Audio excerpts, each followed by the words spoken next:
स्वागत है दोस्तों आपका आपके ही चैनल ओनली मैथ्स अकेडमी में। इस वीडियो में हम लोग टाइप्स ऑफ सेट्स पढ़ेंगे। ठीक है, तो चलिए शुरुआत करते हैं। पहला जो है set, empty set, null set या फिर वाइड सेट। तीनों एक ही हैं, तीनों के अलग एक ही के तीन नाम हैं। एम्प्टी सेट कहिए उसको, या फिर नल सेट कहिए, या फिर वाइड सेट कहिए। तो चलिए इसका डिफिनेशन देखते हैं। A set which does not contain any element is called empty set और नल सेट और वाइड सेट। कोई भी ऐसा सेट जिसमें एक भी एलिमेंट ना हो, उसी को हम लोग बोलते हैं एम्प्टी सेट, नल सेट और वाइड सेट। अब देखिए इसको रिप्रेजेंट कैसे करते हैं, इसको कैसे डिनोट करते हैं। इसको हम लोग 5 बना देते हैं, इसको 5 पढ़ते हैं। ठीक है, या फिर कर्ली ब्रैकेट बना देंगे और उसके अंदर कुछ लिखेंगे नहीं।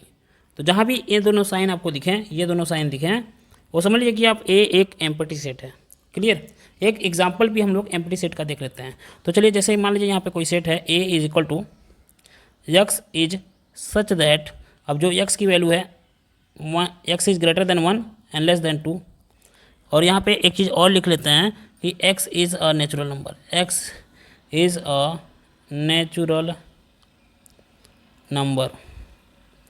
ठीक है, अब ध्यान से देखिए यहाँ पे x इज सच दैट, मतलब x ऐसा है कि x की वैल्यू 1 से बड़ी होनी चाहिए और x की वैल्यू 2 से छोटी होनी चाहिए।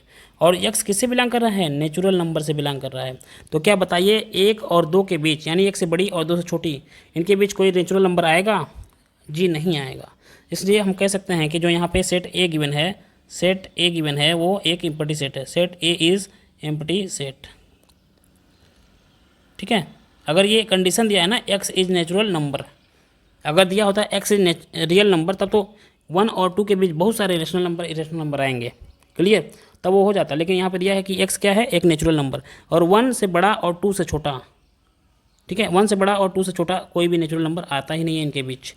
तो ये एक एम्प्टी सेट हो गया। तो चलिए अब हम लोग समझते हैं कि फाइनाइट सेट और इनफाइनाइट सेट को।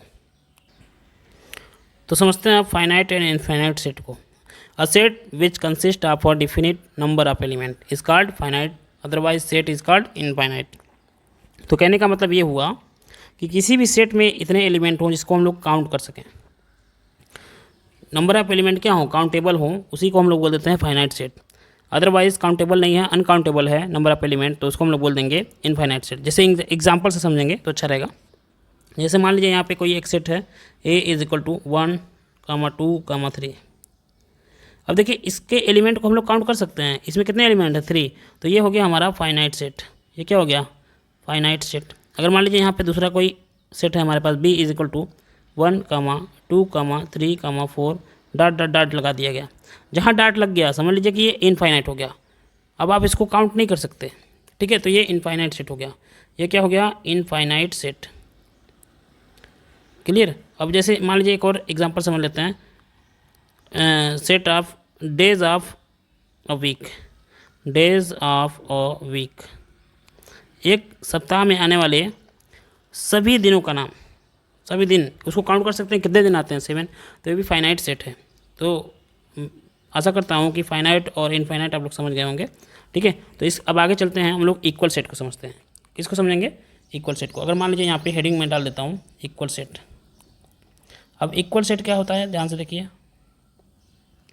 एग्जाम्पल से ही समझ लेते हैं। इक्वल सेट एग्जाम्पल से समझते हैं, डिफिनेशन की जरूरत नहीं है। जैसे मान लीजिए यहाँ पे 2 हमारे पास सेट गिवन है। क्या गिवन है? 2 सेट गिवन है, 1, 2, 3 मान लीजिए इसके एलिमेंट है, और बी यहाँ पे गिवन है। यहाँ पे लिख दिया गया हमारा 4, 5 और 6। देख रहे हैं?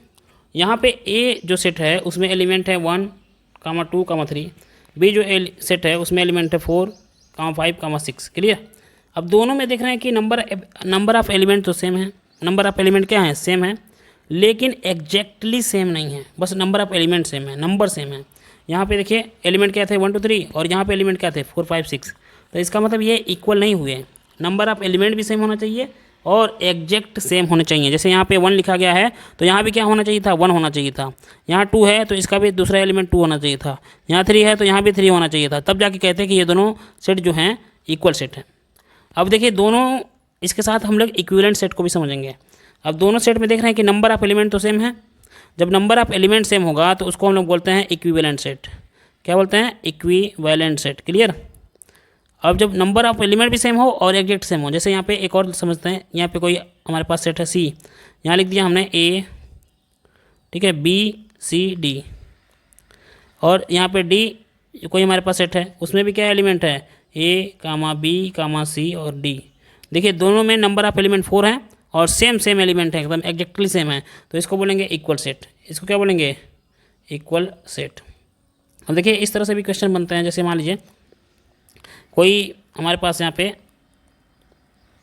ऐसे समझते हैं, कोई सेट है ए, ठीक है, कोई सेट क्या हो गया ए, यहाँ पे लिख दिया गया 2, 4, 6, 8, क्लियर। और यहाँ पे लिख दिया गया कोई सेट बी, अब यहाँ लिखा गया 2, 4, 6, 8, डॉट डॉट भी लगा दिया गया, इसमें आ गया डॉट, इसमें डॉट डॉट डॉट लगा दिया गया। अब देखिए सेट ए में नंबर ऑफ एलिमेंट 4 हैं और सेट बी में नंबर ऑफ एलिमेंट क्या है, आपको दिख रहा है 4 लिखा हुआ है लेकिन डॉट डॉट लगाया हुआ है, तो ये तो फाइनाइट सेट था और ये क्या हो गया, इनफाइनाइट सेट है। इसका मतलब ना तो इसमें नंबर ऑफ एलिमेंट सेम है और ना नंबर ऑफ एग्जैक्ट, इनके जो एलिमेंट हैं एग्जैक्ट सेम है, तो ना तो ये इक्विवेलेंट होगा और ना इक्वल होगा, ये ध्यान रखिएगा, क्लियर। तो हम लोग इक्वल सेट और इक्विवेलेंट सेट को आसानी से समझ लिया। तो आगे बढ़ते हैं, अब देखते हैं कौन सा सेट हमारे पास है। तो आज का वीडियो यहीं तक रहने देते हैं। अगर वीडियो अच्छी लगी हो, लग रहा हो कि आपको इस वीडियो से 1% का भी फ़ायदा हुआ है, तो प्लीज़ चैनल को सब्सक्राइब करिए, लाइक करिए और कमेंट करिए और शेयर तो ज़रूर करिए। थैंक यू, धन्यवाद।